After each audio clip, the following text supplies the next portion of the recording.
તમારા મોબાઈલોમાં એ આ જમું નહીં આવવા મળ્યું પણ ભગત થઈ જાય પ્રાણ જાય પણ વસન નહીં જાય વાહે વળીને ભાળવાની થઈ એવી લડાઈ લડવી પડે લડવાનું છે સદગુરુ મહારાજ કી ભક્તિ કરો ત્યારે નમી નમી નહીં નીકળાય ગુરુ ગોવિંદ કી કેમ કરી બાબે રામદેવે કી કેમ કરી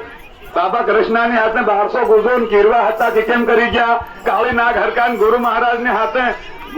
તારો ઘેરેનું પેલા તેમાં કાનોડે કાળે નાગ હરકાન ઉતાર દીધો તેમાં કીરવા હતા તમો આજકાલના ભીલ ની મળે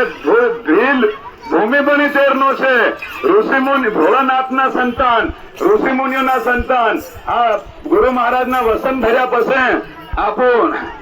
રામનું નામ છોડાવવા વાળી કોશિશ થાય છોડો નથી શિવતારીએ ત્યાંથી રામ નામ લેહો ફાંસી કરો તો રામના નામથી થાય બરોબર સદગુરુ મહારાજ કી પણ રામ નામ છોડો નથી રામ નામ તે આ બનાવવા વાળું છે અને ઘણા નામો બીજા લઈને આવ્યા છે બીજું ભણવાથી જેવું કરે એવું મળે સદગુરુ મહારાજ કી જય રામ રામ ભાઈ રામ રામ